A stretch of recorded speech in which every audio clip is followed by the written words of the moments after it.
Well, good evening, good people. Mark Holmes here, and as always, I want to say thank you all for watching, commenting, subscribing, and being part of the Joe Boo Sports Report.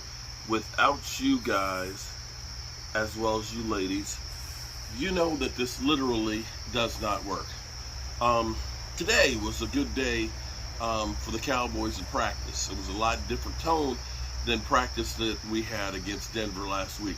Last week, it seemed like we were tired, we were hot, it seemed like we were dominated. You know, it got chippy, there was fights and all that stuff. Today seemed like it was a great practice from the standpoint of actually getting some work in and stuff.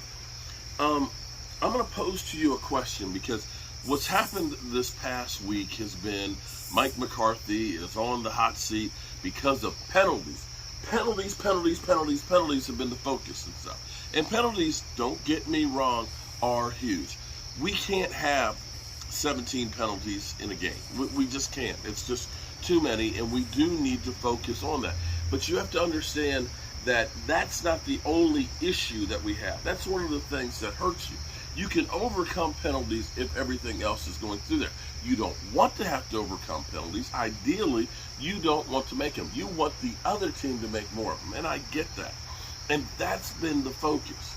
And so going through this past week, everybody's been talking about undisciplined team, Mike McCarthy, the penalties, this, that, and the other. Well, in the past, you've seen some really good teams that have actually had a lot of penalties.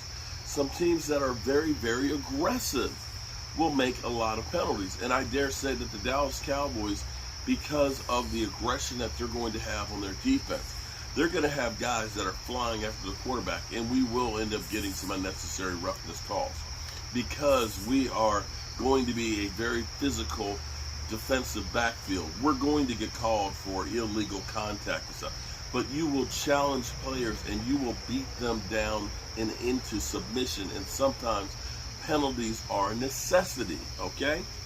But, you know, pre-snap penalties, false starts, delay of games, those are undisciplined. Those are ridiculous. You don't want to have those. But be that as it may, the thing that's actually been lost in this past week, because when you look at the Dallas Cowboys' problems in the game against the 49ers, people will focus in on the last play of the Cowboys and being a quarterback sneak and not getting the playoff. You can focus on that, but that game didn't come down to just that. That game actually came down to something that has been a problem for the Dallas Cowboys for many, many years in playoff time. It's two things. And don't get it twisted. It's not Dak Prescott sliding. It's not the penalties. It has been two things: the ability to run the football in the playoffs, and B, to stop the run. Forget the penalties that you saw against the 49ers. Understand that we gave up 169 yards on the ground.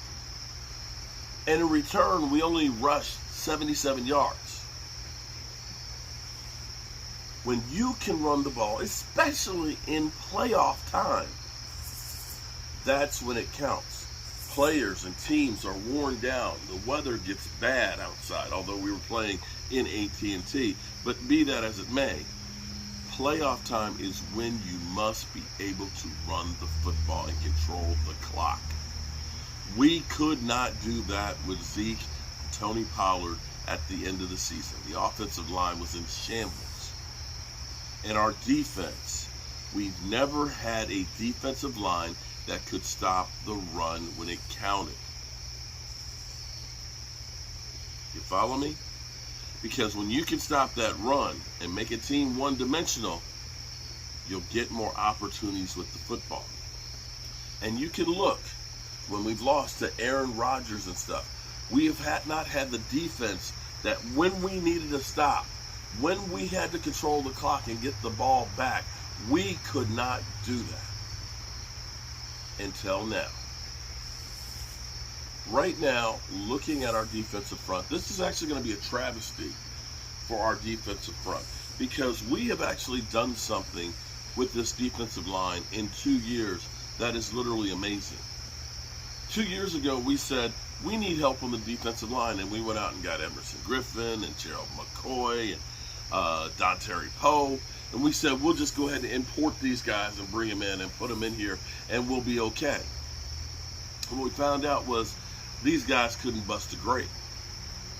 But through the draft of getting young guys and signing a few free agents, a few bottom basement free agents at that, the Cowboys actually have the strength of their team may be that defensive front seven. And as we look right now, it's going to be difficult to decide who's going to stay and who's going to go. Because we're going to let go guys on this defensive line that are going to be able to start in other places. You look at Tyrell Basham. Basham had a great play in the game last week. He ended up getting an unnecessary roughness call, which was kind of a bullshit one.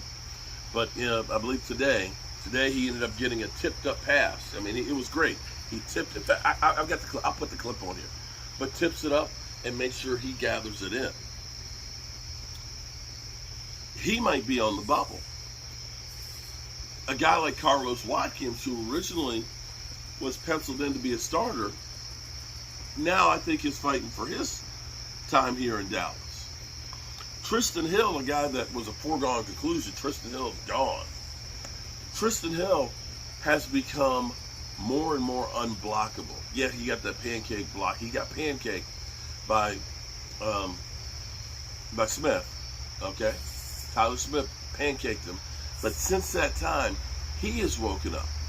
And you start looking at the defensive front, because what was lost in that game last week, because everybody lambasted the Cowboys for all of the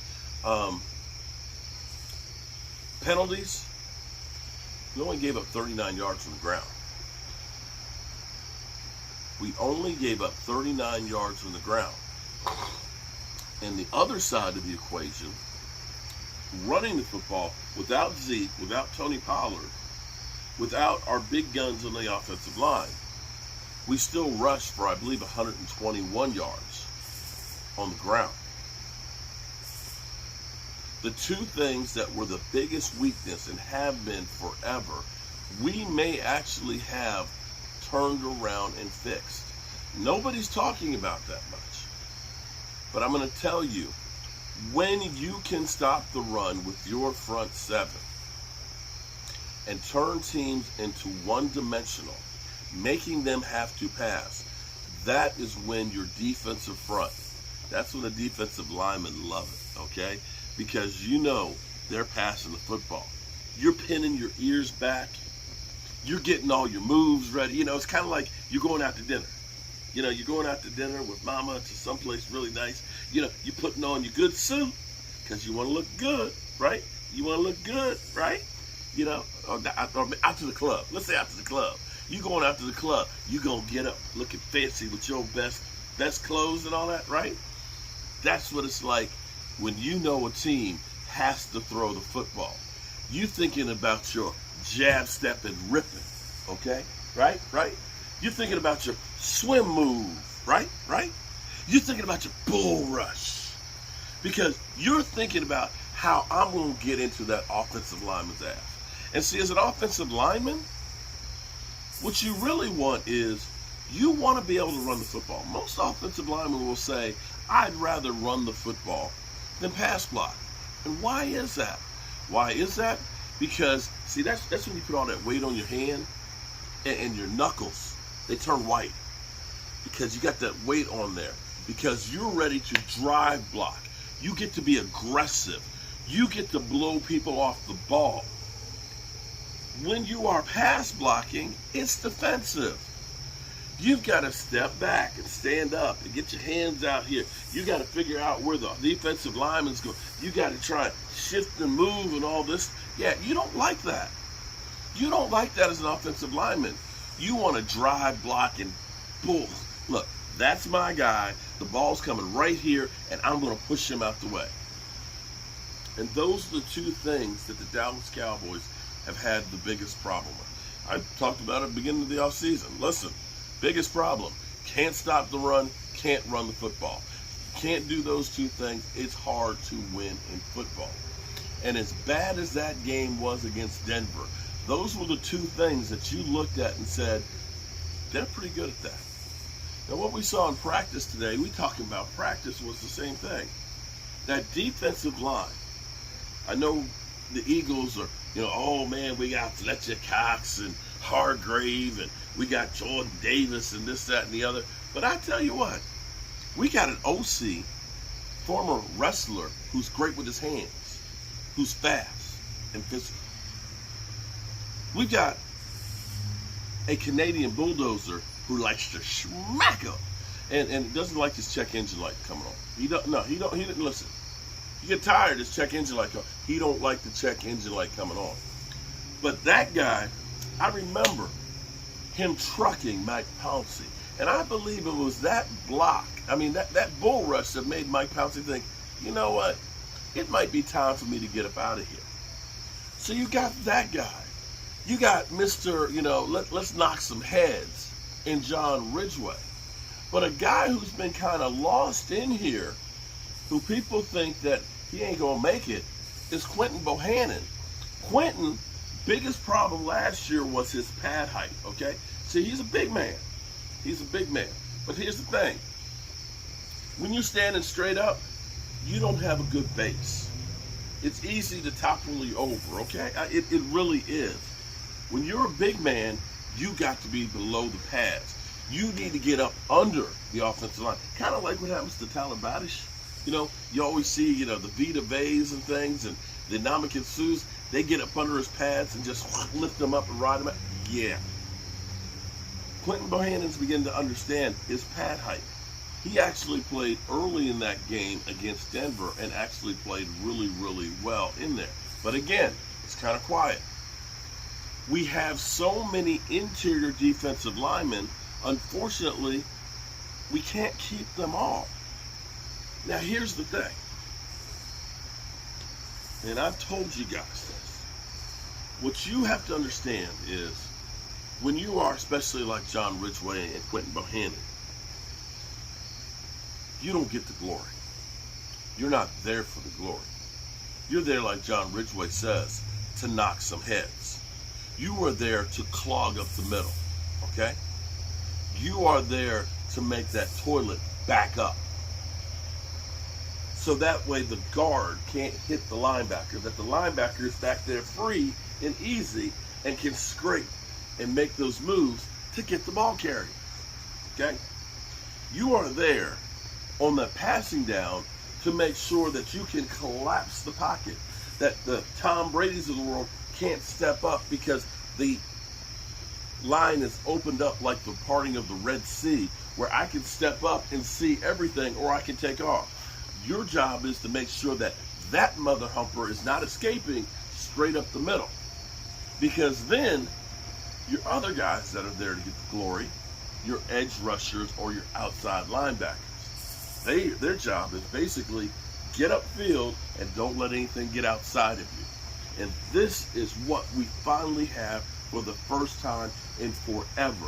And if you have followed me for any length of time, Vash Lombardi, offensive lineman, that's why he loves the offensive lineman. He's always drafted every year, drafted offensive line, drafted off because he's an offensive lineman, okay? I was a nose guard. I was the guy in the middle that was getting the shit kicked in, okay? Getting my teeth knocked out, getting my brain scrambled. So for me, I'm always wanting the men in the middle and understanding that when you control the middle of the field, yes, DMV, you control the field. Quote that from DMV, my main man. Don't forget to check out his channel. And for once, we have some young, scrappy guys that like the physicality, that are big, strong, and nasty, and will fix the problem of us stopping the run. If you've been watching me, I talked about wanting to get Calais Campbell when he left the Cardinals. People said, are you crazy? Calais Campbell? Man, that guy only gets like 6 or 7 sacks a year. He's old. He's overpriced. But yeah. The next year, he was runner-up defensive MVP, leading the Jacksonville Jaguars to an AFC Championship game. Yeah. I have always wanted us to try and get a big, nasty defensive line. And for once, I think we finally have it, and I think it's going to pay dividends. I've gotten long-winded because I'm so excited about the defense, and maybe I need to talk about the running game a little bit later. But for all these people that are sitting there, somebody actually said in my live stream from practice, Zeke's fat. And I'm beginning to realize, I think what's happening is there's a lot of kids that are out of school that have too much time on their hands and have no clue whatsoever about what the game of football is, that they just come in and try to make some noise, because some of the comments make no sense, okay? I mean, people were literally saying, Dak sucks so bad, he can't do anything against Denver. It's like, hello, he's not even playing against Denver. But anybody who has been to training camp and anybody who's actually paid attention to what Zeke is doing, we've seen every year Zeke Elliott doing the off-season videos, and Zeke Elliott always looks good at those, you know, running without the pads and stuff. But I'm telling you right now, Zeke Elliott has a little bit more pop than he had last year going into that season. That Zeke Elliott right now is a little bit more physical. You saw him running into people and knocking helmets off. That Zeke Elliott has a little bit of a burst more than he's had the last couple of seasons. And that Zeke Elliott will be better. Now, a little bit more here. Again, I'm getting long-winded here. I'm sorry I'm getting long-winded here for a fireside chat. But for once, I am so excited about us taking care of these two issues. I look at Tyler Smith. Tyler Smith's got broad shoulders, and his arms are outside a lot. That worries me. This is technique that he needs to get. See, I also played guard in high school, okay? So you get your defensive line. I understand both sides of it. I've been that guard that's gone through there, you know, double team, the high-low blocks on the nose guard, say, yeah. And then I've been on the other side of that, getting those and knowing how much I hate that shit, okay? So I've got a unique perspective both ways. But when you see Tyler Smith, one of the things with Tyler Smith is he wants to pancake your ass every time. He wants to destroy you every single play. And sometimes you don't need to do that. Sometimes all you need to do is just get in the way. Pass blocking, just get in the way. Just keep your ass between the quarterback and you, and don't get pushed backwards. That's all you need. You don't need to have him end up on the ground. But that's when you're young. That's what you think. I'm going to knock your shit out every time. That's okay. That's cool. But he has broad shoulders, and sometimes his arms are out wide. And that's why, even though he's not holding, he's driving them down the field, he'll get called for holding. This is where he's going to need to learn to turn his elbows in more.